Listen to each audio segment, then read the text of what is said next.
It's been a long time coming, but finally, after decades of nothing but Instagram, there's suddenly a glut of apps built and released specifically for photographers. It's early days, of course, but the signs are that there's a genuine hunger among photographers to share their work away from the meta ecosystem, where the emphasis is on content and not on creativity. So in this video, I'm going to give you the lowdown on these apps and perhaps try and work out which of them stands the best chance of breaking through from that small town niche and on into mass appeal. After years in Instagram's shadow, photographers finally have the chance to find better light.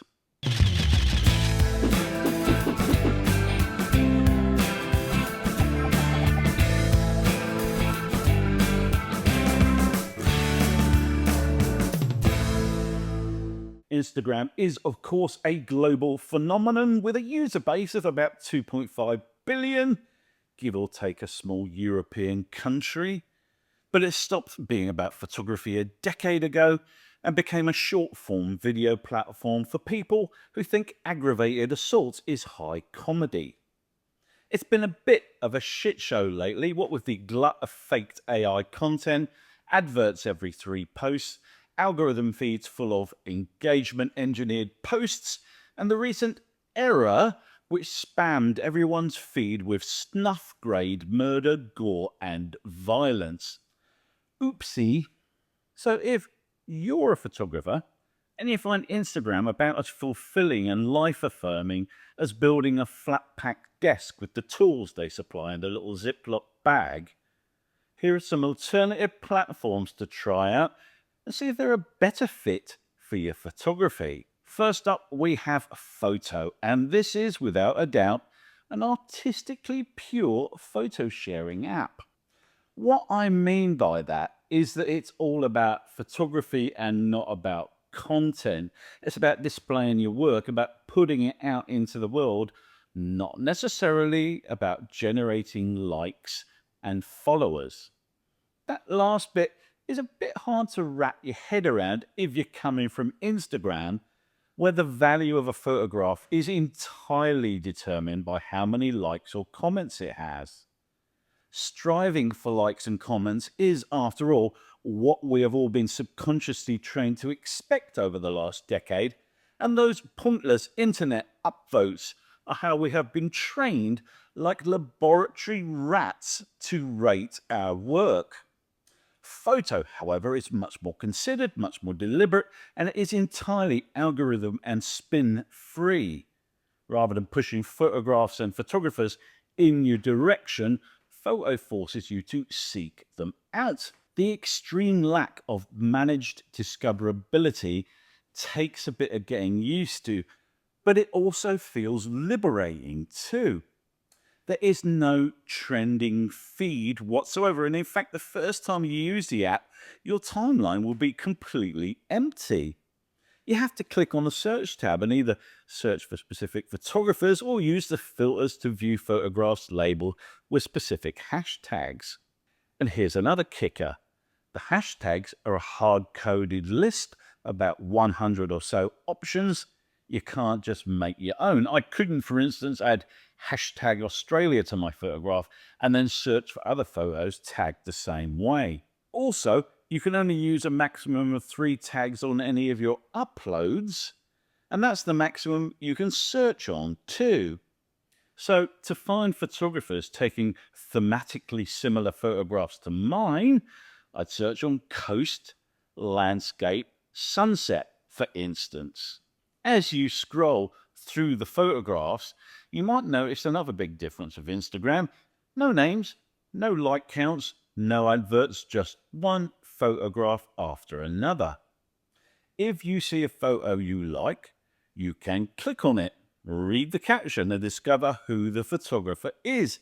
Tapping on their name takes it to their profile page with a short bio and their photographs. If you liked what you see, you can click the follow button, and the next time you open the app, photographs they've uploaded will appear in chronological order alongside those of other photographers you follow. The anti-Instagram field of Foto permeates every aspect of the app and its browsing experience. There's no indication whatsoever of how many people are following a particular photographer, and there's no indication of how many people have liked a particular photograph. In fact, literally the only way in which you can perhaps gain any idea of a particular photograph's popularity is by seeing how many comments it has. But even that's not an accurate gauge, because it might have 5 comments and no likes, while another photo has 500 likes and 2 comments. And I have to say, it seems like a winning combination to me. I got to enjoy more first-rate photography in 10 minutes with Foto than I did in the last couple of years on Insta. It all feels a bit like you just walked into a random gallery on a day trip to a city you've never visited before, and you have no preconceptions about what you'll find or who made it.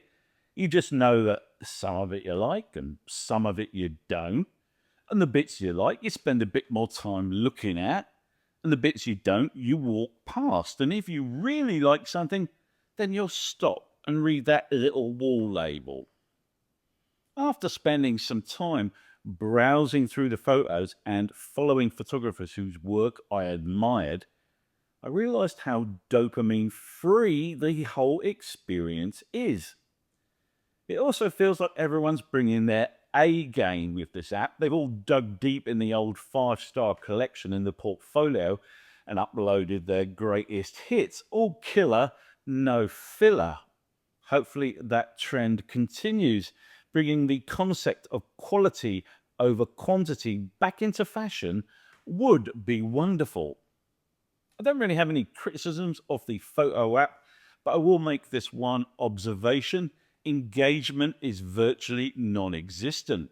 Not sure whether that's just the way things will always be, or if photographers have grown to rely on muggles to comment on their work and have forgotten how to do it themselves.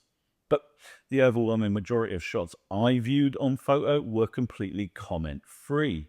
Hopefully, a mutually supported community will arise with this app, and people will remember to comment on photos they enjoy, rather than just swiping up in a soporific trance-like state like you do on Insta. It's also worth pointing out that Foto's world of photographs is a closed ecosystem, one that has no connection to the Fediverse or any other platform for that matter. So the only way someone will see your work uploaded here is through the Foto app or website. The app is free to use, or you can become an ambassador for $50 a year. At the moment, any user-sourced funding just helps pay for development, but later on there will be pro benefits, including a portfolio, print fulfillment, high-risk photo storage, a paid subscriber area, and a post scheduler, all of which sounds awfully like Flickr. No? The developer says there will always be a free tier, so you can sign up without fear of getting locked out in the future. It's out now for iOS and Android. I suggest you take it for a spin. While Foto is taking its first steps out in public, the Glass photo sharing app has been out for a couple of years now, first released in 2021 and getting cross-platform iOS and Android support in 2022. Like Foto, this is an app and photo sharing ecosystem that is unashamedly all about the photography and nothing else. And also like Foto, it's a closed ecosystem with no onward sharing to other platforms. The app's way more mature than the competition, and those photo feeds look awesome whether they're viewed in the app or in a web browser. The interface design is beautiful and usable too, a tricky combo to pull off. One thing both Glass and Foto have in common is that there is no public like count, and since Glass came out first, we can safely give them the props for pioneering this new kind of social photo sharing. Probably the biggest hurdle facing more widespread adoption of Glass is that there's no free tier, just a 2-week trial. I've said before that I actually kind of admire them for taking this paid-only stance, because it means you don't get any tire kickers. all you get is proper photography enthusiasts. No spammer or troll is going to pay for a subscription.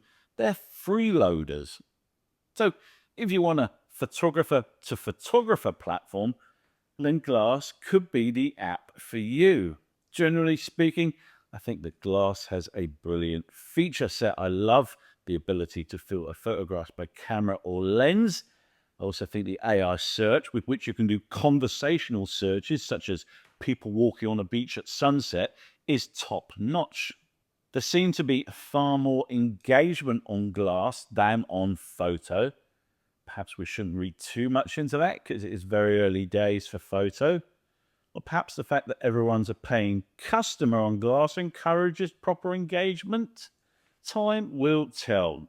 I do think Glass sometimes comes across a bit cliquey. They make a big deal about the fact that there's no algorithm at play, which is great. But then they have an Explore tab, which is hand-curated by the Glass team. I don't understand how having a small number of people who obviously have very specific tastes, highlighting just those photographs they personally like, is necessarily any better than letting an algorithm pick them. Or why can't they just have a rolling feed of the most recently uploaded photos? To paraphrase Orwell, all photographers are created equal, but some photographers are more equal than others. Or maybe I'm reading the room wrong and the paying customers, of which I am not one, love the Explore tab. Do let me know in the comments if you're a Glass subscriber and that is the case. All criticisms aside, I genuinely believe that Glass is a quality product created for the right reasons to connect photographers, not just generate engagement for the purposes of platforming advertisers. If you're looking for somewhere other than Instagram to share your photographs, I strongly suggest you try the old 2-week trial, and you may well discover that Glass is where you find your people. I did a full rundown of Flashes, the iPhone-only Blue Sky client for visual content, last week. Flashes has a lot of things going for it, not the least of which is a passionate app developer who is evidently keen on delivering a quality experience. Unlike Foto or Glass, Flashes is an open-ended photo sharing app that uses the AT protocol upon which Blue Sky is built. This gives it a huge advantage because it immediately taps into a user base of well over 30 million people. To use the app, you need a Blue Sky account, and my suggestion, and that of the developer, is that you create a photography-only account to use with it so that you can keep your feed as photocentric as possible. In fact, given the issues that I and other people have had with the app and non-photographic content, I'd go as far as saying this was essential. In use, the app feels polished and I didn't experience any bugs or glitches, despite the fact that it's the 1.0 release and only available for public download within the last couple of weeks. The developer says that Flashes is a, quote, native Blue Sky photo/video app. But those are broad terms.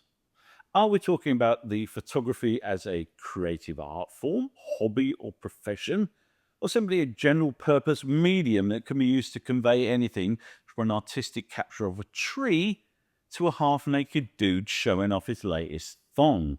This is my biggest issue with Flashes. Unless you stick religiously to photo feeds such as #landscape photography, then you're going to get a lot of non-photographic crap in your feed. And even if you do stick to the specialized feeds, anyone using that hashtag can game the system, and before you know it, you're neck deep in furries. I realize they're trying to offer an alternative to Instagram, but I didn't really want it to be a facsimile of it.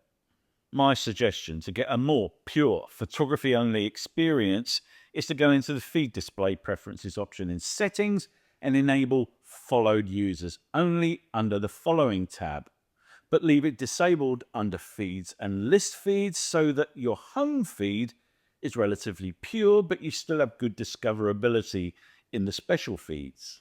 It's very early days for this app, but it already has a strong feature set, including the excellent portfolio option, which can be viewed in your main profile. Upload process is great, notifications are well handled, search is powerful, and the entire app is fast and stable.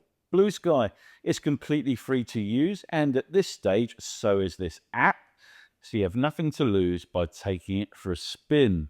Finally, we have Pixelfed, which is in many ways the purest of the apps in this roundup, because it's the only one that is completely free and open source. Unlike the other apps, Pixelfed is also built upon an open social networking architecture called the Fediverse, which is a decentralized, federated, and interconnected system allowing users to share content across different platforms without relying on a single central authority. It is, in other words, the anti-meta, the only fully realized true alternative to Facebook, Instagram, Twitter, and Reddit. The bottom line is this: if you want to be totally free of a corporation or the whims of a software developer, then Pixelfed is your best bet, offering photo sharing without corporate control or ads or subscription fees. The downside of open source software is it usually lacks the features and sophistication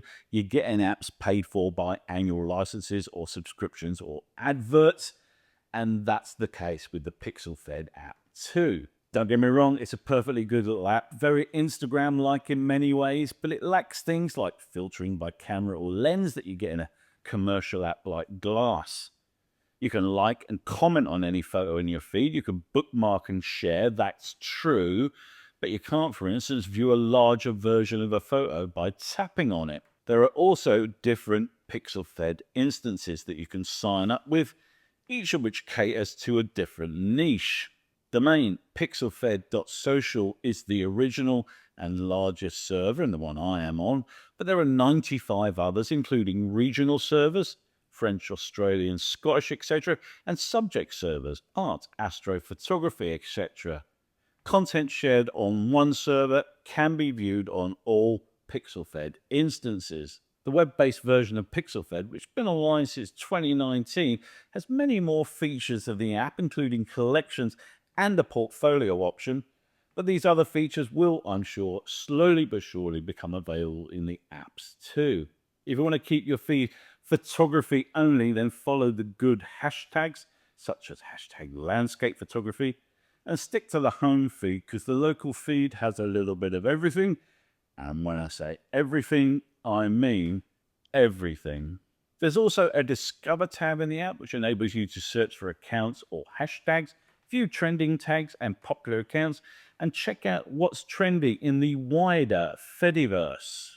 Posting photos in Pixelfed is simple and streamlined. Simply share a photo or photos, add a caption up to 2,000 characters long, and add alt text if you like. You can even restrict the view mode to unlisted or follower only if you like. So, as you can see right now in 2025, there are some solid options for photographers who wish to move on from Instagram. But remember, I am talking about photography and photographers. If what you actually produce could more accurately be labeled as content, and the number of likes you get on a post is really, really important to you, and you have like 50 affiliate accounts, and generating investor value is a key part of your online presence, then you should stick with Insta. If you're unsure about which of these apps will be the best fit for you, then the answer is simple: try them all. Glass has a free 2-week trial, which is plenty of time to get a feel for the app and its user base. Foto has a permanently free tier and a paid subscription if you like what you see and you want to support the developer. Flashes will always be free with a subscription tier for advanced features in the app. Pixelfed will simply always be completely free. As you can see, there are two broad categories evident in these apps. Photography platforms Glass and Foto complement each other with their similar pure photographic focus and commercial funding models, while Flashes and Pixelfed share comparable social media approaches and community-driven features. Personally speaking, I found Photo to be more welcoming than Glass and more sticky. The quality of photography on both apps was top-notch though.